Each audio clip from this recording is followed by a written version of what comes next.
Hello, everyone, and welcome to Classical Revolution here on IDAGIO.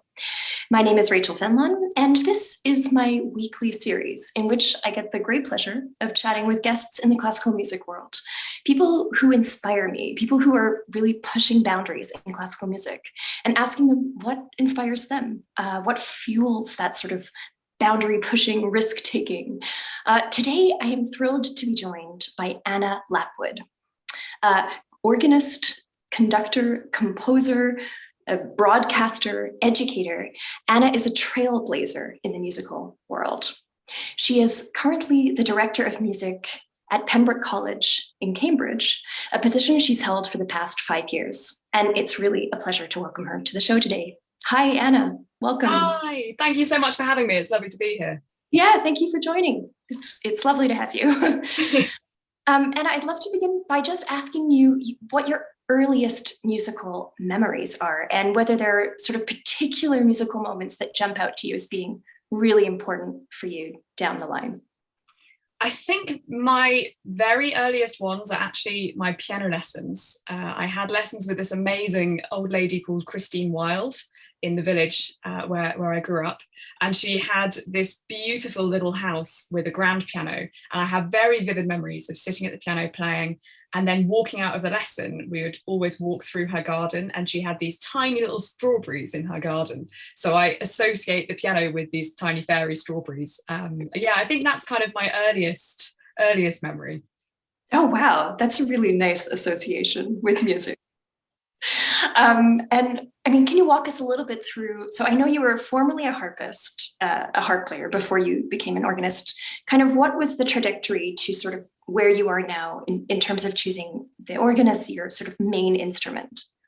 It was all a bit chaotic, for want of a better word. Basically, when I was young, I loved taking up new instruments, and I loved then sort of looking at how you could transfer the skills from one instrument onto another one and create similar sounds or very different sounds.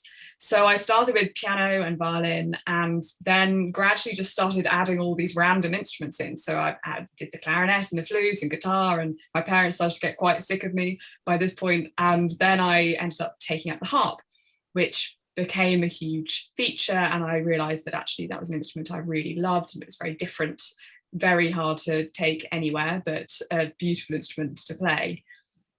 So I was pretty set on being a harpist. I was studying at the Junior Royal Academy of Music on Saturdays and had a wonderful harp teacher called Miriam Keough, and basically had it all planned out. I was going to go to conservatoire and go and pursue a career as either an orchestral harpist or a soloist. And then one day my mum turned around to me and said, "Oh, I don't know if you've realised, but if you get an organ scholarship to Oxford or Cambridge, then you can have a grand piano in your room. That just comes with the organ scholarship."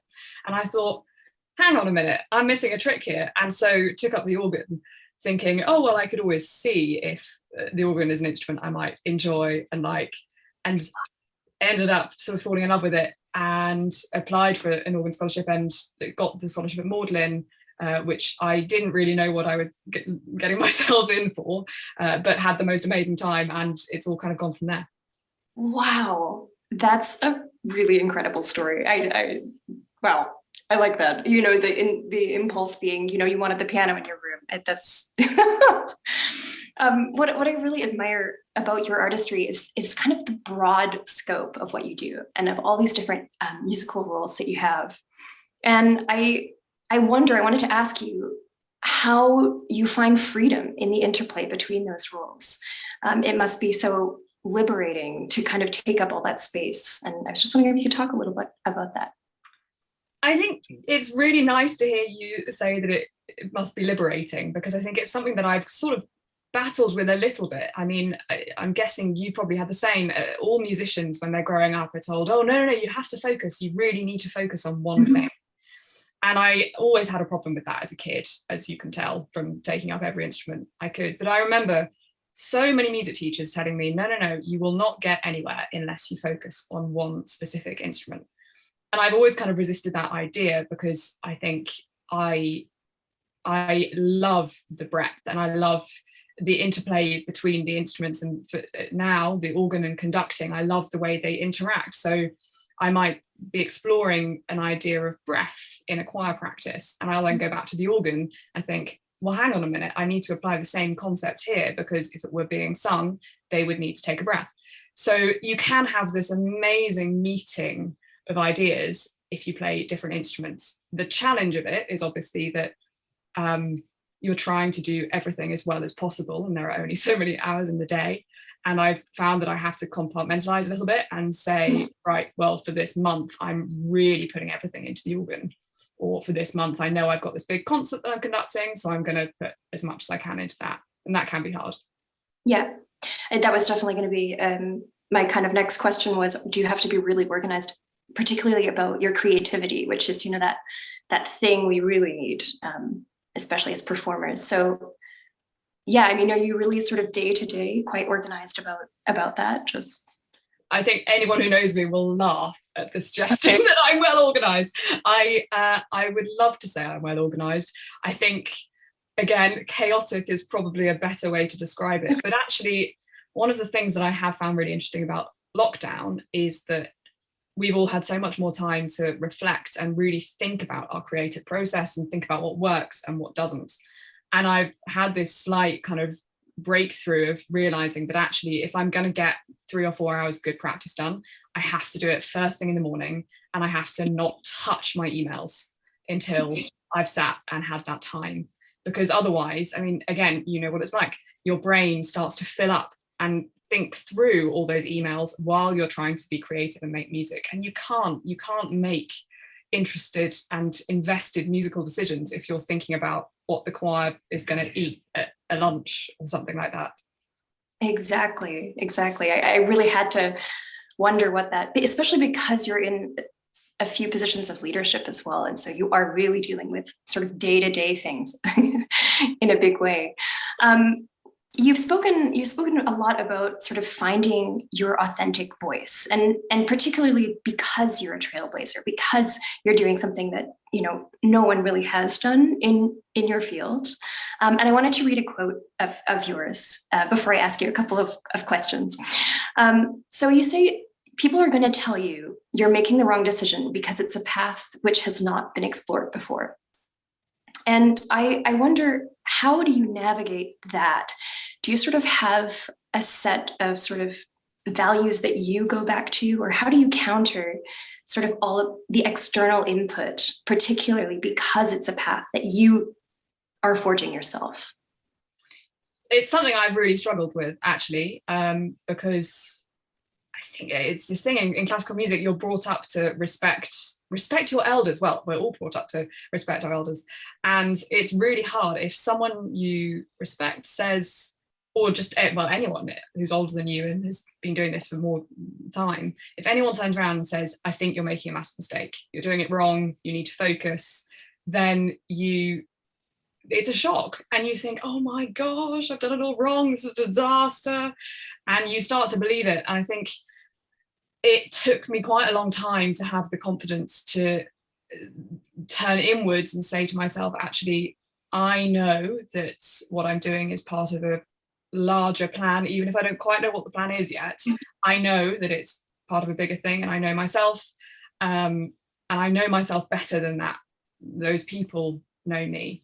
So it's really tough. And yeah, I think I do have certain values which are basically never losing sight of the fact that everything I do is about trying to encourage more people into music making and to just spread joy through music. I mean, that's what we're all trying to do, isn't it? Yep. I love that, actually. It's so condensed because then it frees everything. I mean, you could kind of do anything that feels authentic to you. I love that. Well, I think we're too quick to sort of put all these labels on everything and say, oh, well, no, I only do serious classical music. And I think you have to have a little bit of freedom when if you get emailed and asked to do an event. I mean, for example, I was asked to play at the opening of the BAFTAs, which isn't exactly serious classical music, in inverted commas, but it was such fun. I got to dance with Benedict Cumberbatch, which was possibly the highlight of my career. Or dance at is probably more accurate, but it was such fun, but also it introduced a whole room full of important people to the organ as an instrument. they might not have heard about it before, and they saw someone who wasn't a stereotypical organist playing the organ. I think that can only be a good thing. For sure. I mean, I think this subject of like genre and the limits of kind of labeling things, I think we're kind of really kind of scraping away at that and trying to, I mean, certainly over here in Berlin, it's always a subject.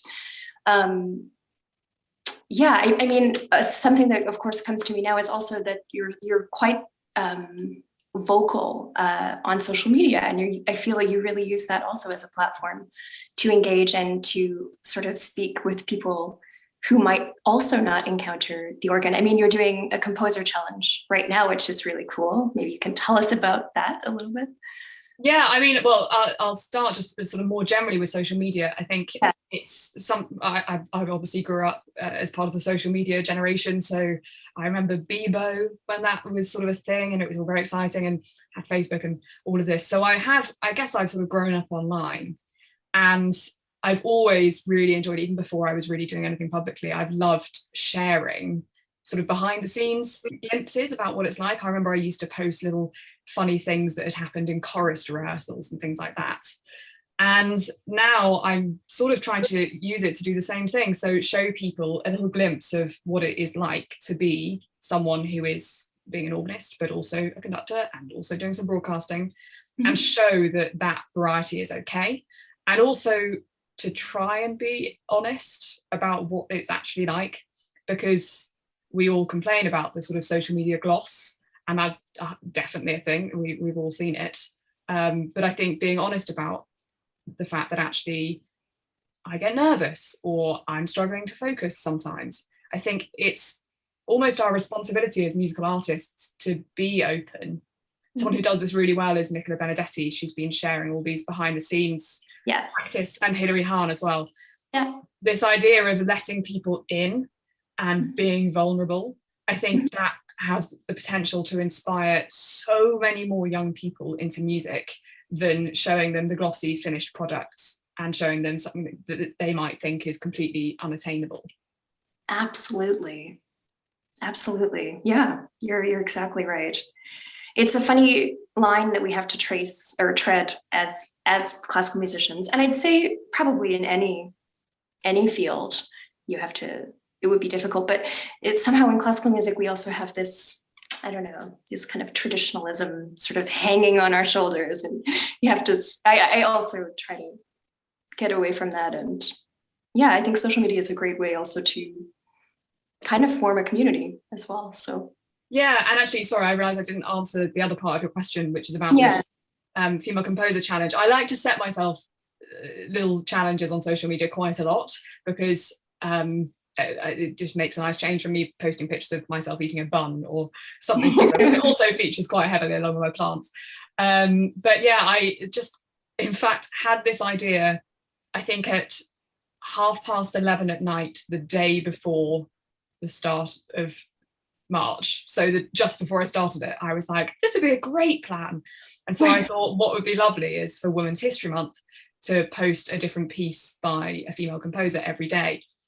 And some people were like, oh, it's not a challenge. And I was like, well, actually it is, because often on the organ in particular, people are quite quick to think, oh, but I don't know where this music is by female composers. I don't know where I would even begin to start trying to find it. Particularly for young players, what I'm trying to do is essentially create a collection of pieces that they can hear a little bit of, so that they can think, actually, that's a piece that I could learn and maybe play before a service.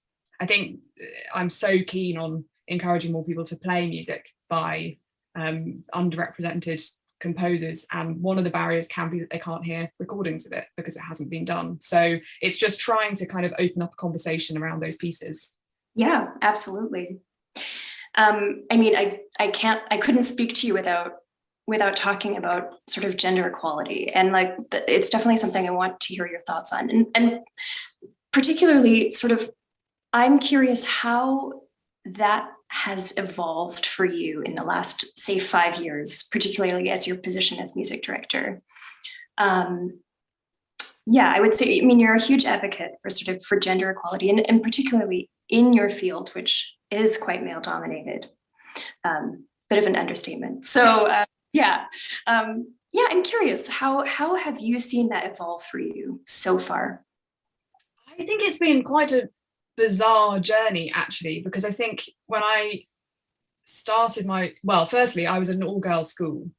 And so I kind of, I don't know, that shapes you in a certain way. So then when I started my organ scholarship and I was in an all-male choir, I think I didn't think about it in terms of gender equality. I just thought, oh, it's a bit weird. I'm finding it weird that they're all male, having been in an all-female school, and they're finding it weird that I'm there as a woman. So I think it was more that than anything else. And I think it was only really when I moved to Cambridge that I started thinking about it more seriously and thinking about how you're treated as not just a woman, but a young woman, and how that might differ and what anyone can be doing to tackle that. I mean, I'm so lucky that in Cambridge, my colleagues are absolutely brilliant and are fighting as hard as they can to make things more equal, and actually have been very good at putting me in charge of the organ outreach committee and things like that. So the hope is by doing these things, things will change. But yeah, it's certainly something I've become increasingly aware of over the course of the 5 years I've been at Pembroke. And I guess an awareness that actually life would be a lot easier for me if I just did my job and didn't talk about gender at all. And I would probably make fewer enemies if I did that. But I again feel like any classical musician who has faced any kind of gender inequality has a responsibility to be open about it and raise awareness of it, so that hopefully the next female director of music in an Oxbridge college has a slightly easier ride. Yeah, absolutely. I mean, it's something I really admire about you, is that you do talk about it. I think there's such a kind of stigma that a lot of female conductors don't even want to talk about it. And I totally respect that as well. I mean, I understand that, but I think you're absolutely right. If that conversation isn't kind of continually happening, nothing can really change. So I think there's a thing that everyone comes back to time and time again, whatever they are, whether they're a female conductor or an organist or a percussionist. I saw a really interesting article in The Guardian about that this week. I think we do not want to be just known as a female organist or a female composer or conductor. We want to be known as that in its own right. But having said that, if someone books me for a concert and I know that I've been booked because I'm female, I'm not then going to say no to the concert.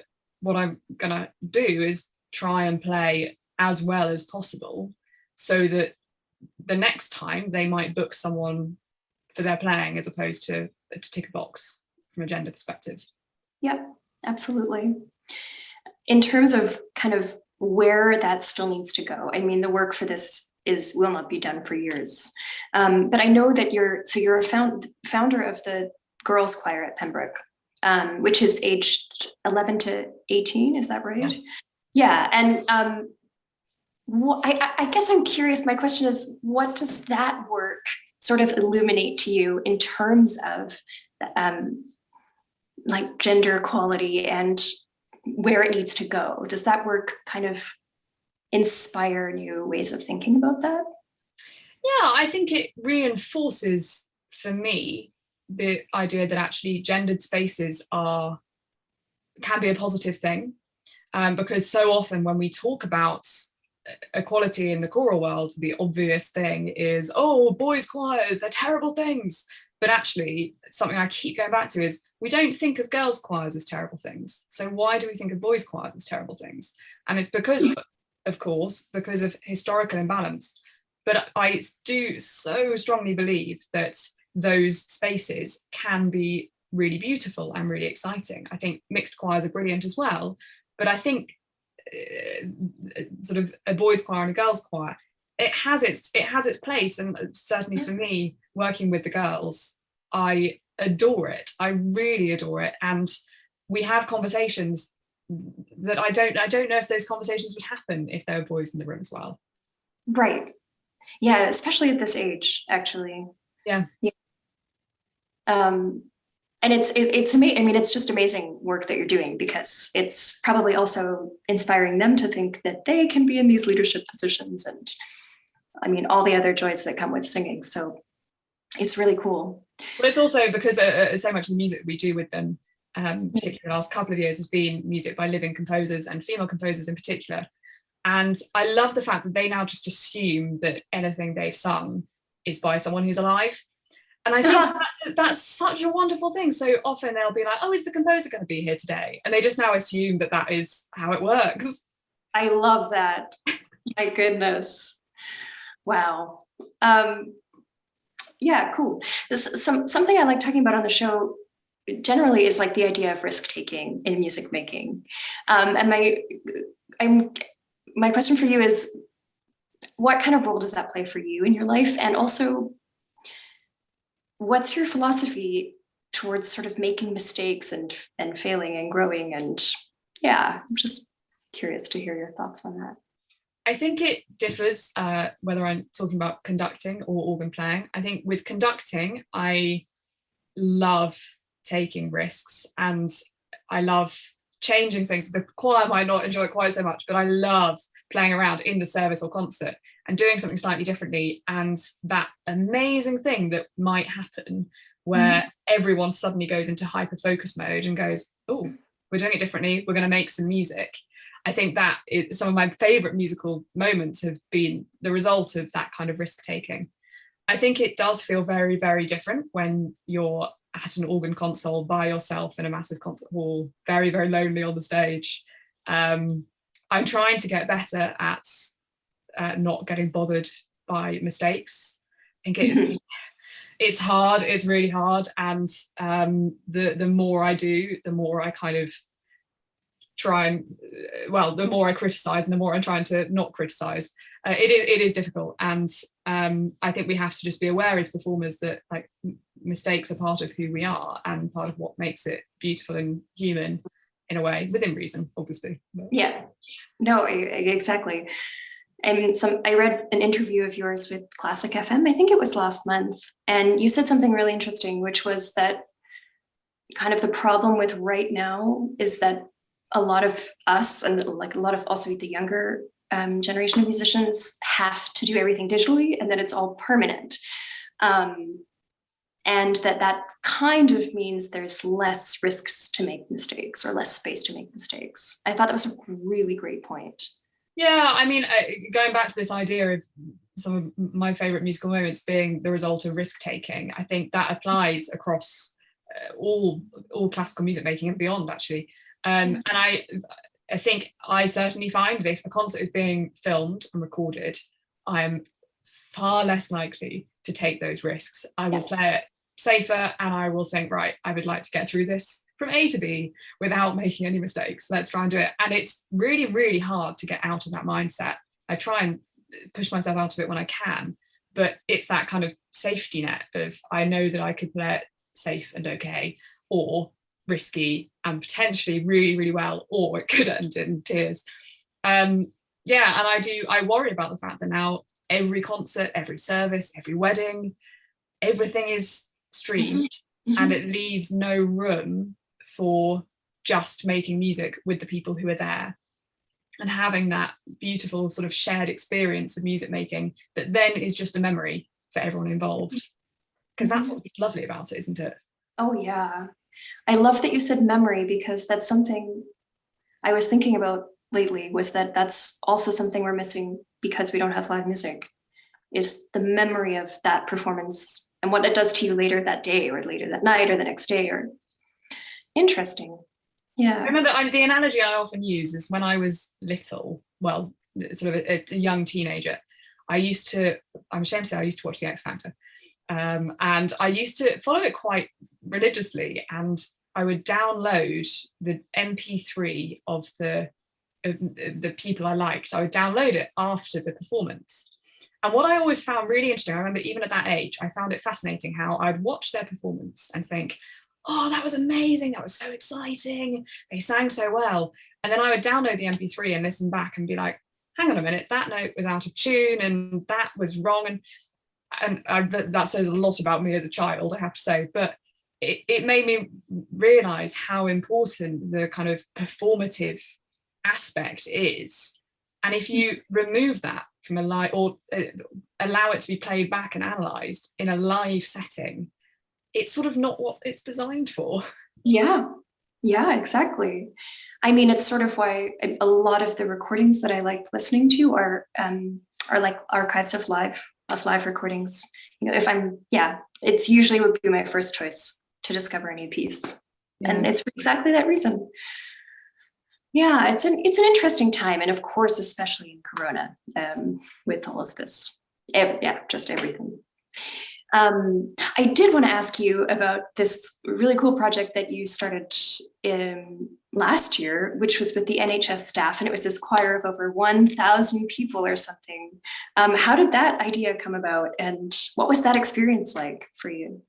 Gosh, yeah, I can't believe that was almost exactly a year ago. It's crazy. So we're still going. We're still rehearsing there. So I bet you some of them are here watching with us. They are the most wonderful group of people. So this came about because one of the sopranos in Pembroke Choir, in the older choir, she works at one of the hospitals in Cambridge, and her and, in fact, a chorister parent, the two of them came up with this idea of doing a cover of a song with funny words that were vaguely relevant to COVID, and doing it with some NHS staff. And they came to me and said, what do you think of this? And I said, well, actually, I think it would be nice to expand it beyond just that one song and actually create a community of NHS staff and allow them all to have something else to focus on that isn't COVID. And so I started doing these rehearsals every Friday evening. And they kind of became like the saving grace of lockdown, because I live by myself, and it was a chance to have musical interaction with people in its own way. So we rehearse on YouTube, where they can see me, but I can't see them. They just comment along and ask questions and things like that. But it's amazing how quickly you form a sense of real community, and you get to know all the different individual people, and you get excited when you get to see that person who's always there. There's a little boy who comes and joins us. So yeah, it's been really wonderful, and kind of made me think about music making in a slightly different way. When you're having to take a rehearsal on Zoom and you can't, or on YouTube, and you can't hear anyone, you think about music totally differently. Can you expand on that? Like, what can you give us an example?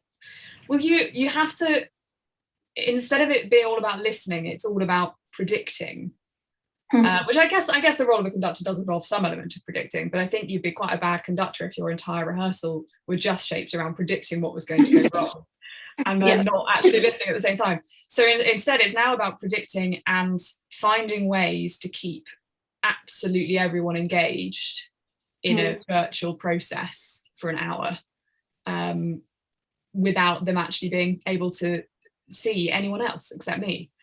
It's the analogy I use for that is it's a bit like doing a radio show. If you're, and I guess for you as well, doing this kind of thing in a way, you know that there are people there. Yes. You know that they're engaging, but you have to just sort of do it and hope that they're enjoying it and interact with whatever you get back. Exactly. That's definitely been an adjustment over here too. Also with live stream recitals as well. No, it was such a, it's cool to hear it's still going on. I didn't know that, the choir. Well, yeah, this is, have you had feedback from, I mean, I'm sure from people in the choir saying, Yeah, we did actually, when things started to go back to normal, we had to stop rehearsals because for obvious reasons, things were getting very busy for me, and I just couldn't sort of say I would always be there on a Friday night. And so we made them monthly instead. And you know what? It was really emotional. For the last regular rehearsal, I cried like a baby. And when we finally did have our next rehearsal, everyone was saying, "Oh, we've missed this so much." Oh, yeah, so it's lovely. Wow. I would love to ask you about the organ as well, because of course I've had two other organists on the show. One of them is my best friend, and he's a fabulous organist as well. And it's just this magical instrument. And for everyone who doesn't play it, which is me and many people, it's sort of this mysterious thing, right? And I'm curious, so you do a lot of arranging, and when you're arranging pieces for the instrument, do you feel you're always trying to explore and look for new qualities in the instrument itself? Yeah, that's an interesting one. So the arranging that I've been doing recently is this arrangement of the transcription of the Britten Forcey interludes. And I guess this is me with my harp hat on one side and then organ on the other. So with that transcription, the reason I wanted to do it was because I used to play it as a harpist in orchestras and loved the piece and loved sort of sitting right in the middle of everything. And so the idea of then actually being able to do the same thing, sitting right in the middle of everything, but actually playing everything, it was so exciting. So I do find myself, when I'm doing any kind of arranging, I always try and pick out the harp part and make that as kind of prominent as possible. So it might be a slightly biased version of what the orchestral version sounds like. But I love it because it makes me think about the organ in a slightly different way. It's like you've got a whole load of paints and you start swirling them all together and seeing what will work, and it makes me listen differently as well.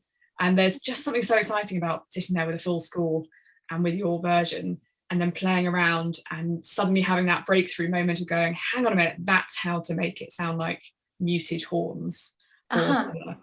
Yeah. And in terms of commissioning composers and working with living composers, is that something you do a lot as an organist? Yeah, so I hadn't done much of it actually until this year. It was a coincidence. So just before lockdown hit, I started having conversations with Stainer and Bell, who were really sort of keen to work together on something. And I instantly said, I know what I would like to do, and it's to have an organ anthology of music by female composers based on Gregorian chant that takes us through the church year. So it uses, there's a De Messia collection that does the same thing, and so it uses that as a model. And I thought, oh, this would be amazing.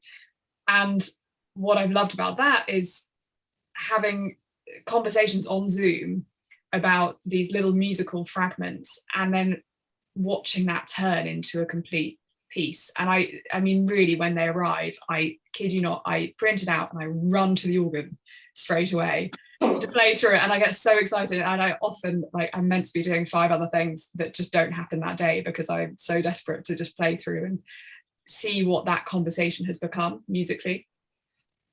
Oh, wow.